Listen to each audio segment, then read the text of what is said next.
Sejarah tercipta PSBS biak promosi ke Liga 1. Ambisi Laskar sampai kerap tembus Championship Series. Bernardo Tavares pamer sumbangsih untuk timnas. Simak informasi selengkapnya hanya di Fair Play Space Update.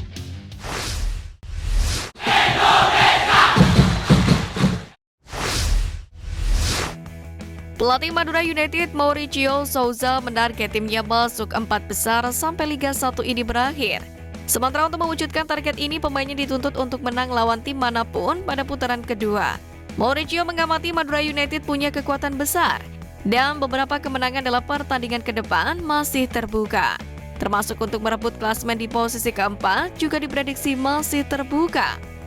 Namun ada pemandangan berbeda saat Madura United berhadapan dengan Persikabo 1973 yang pada lanjutan BRI Liga 1 musim ini di Stadion Gelora Bangkalan Madura. Pasalnya pelatih kepala Madura United Mauricio Souza tak tampak batang hidungnya. Kendali tim diberikan sepenuhnya kepada asisten pelatih Rahmat Basuki. Tak hanya Souza, interpreter Claudio Lazuardi turut menghilang. Namanya tak masuk dalam daftar staf untuk laga itu. Asisten pelatih Rahmat Basuki pun tak menjawab dengan gamblang kemana atasannya pergi. Tapi ia hanya mengatakan kondisinya sedang tidak bagus. Laskar sampai kerap sendiri akan bersua dengan Bayangkara FC malam ini. Bayangkara FC mencatatkan hat-trick kekalahan di BRI Liga 1 2023-2024. The Guardian takluk 0-1 dari Persebaya Surabaya, 1-4 dan PSS Sleman, dan 0-4 dari Borneo FC Samarinda. Hal ini pun membuat Bayangkara FC semakin terbenam di dasar klasemen BRI Liga 1. The Guardian hanya mampu mendulang 15 poin dari 26 pertandingan. Raja Nainggolan dan kawan-kawan juga terancam terdegradasi dari BRI Liga 1. The Guardian terpaut 13 angka dari zona aman di sisa 8 partai ini. Dengan rentetan hasil minor ini, Bayangkara FC pun resmi mendepak Mario Gomez dari kursi pelatih. Untuk sementara tim berjuluk The Guardian itu pun ditangani oleh Emerald Abus. Padahal Mario Gomez baru mengambil alih Bayangkara FC pada pertengahan musim ini.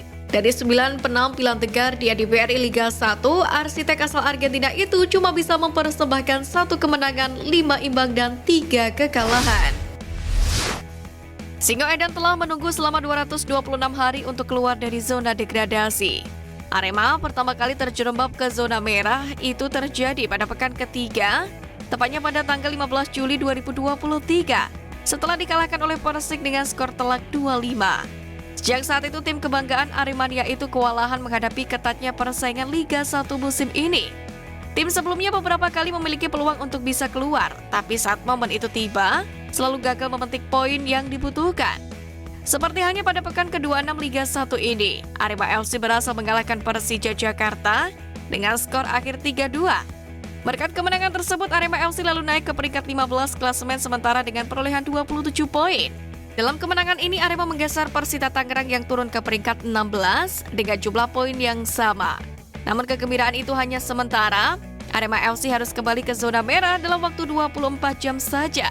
Sebab Persita mampu mengambil alih kembali posisi ke-15 setelah menjalani laga melawan PSS Sleman.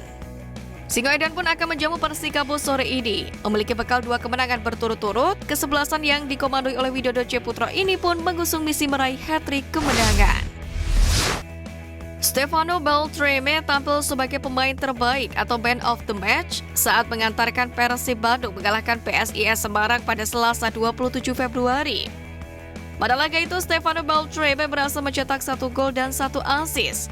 Di sisi lain, hasil apik itu menjadikan kemenangan perdana yang dipersembahkan oleh mantan pemain Juventus, Stefano Beltrame, sejak berseragam Persib pada November 2023. Bisa dibilang laga melawan PSIS menjadi bukti kembalinya performa mantan pemain Juventus itu. Bahkan Stefano Beltrame akan berjanji memberikan penampilan terbaiknya untuk Bobotoh dalam laga selanjutnya. Beberapa waktu belakangan ini kembali riuh polemik pemanggilan pemain ke tim nasional. Kali ini yang menjadi persoalan adalah pemanggilan pemain untuk kelompok umur U23. Hal ini berujung PT LIB menyurati PSSI untuk pertimbangan mengenai aturan menggunakan pemain U23 pada Liga 1. Menanggapi polemik ini, pelatih PSM Makassar memamerkan kontribusi PSM Makassar kepada tim nasional Indonesia, di mana saat ini Tavares mempercayai 3 pemain U23 PSM untuk bermain sejak menit awal ketika berhadapan dengan Persebaya Surabaya.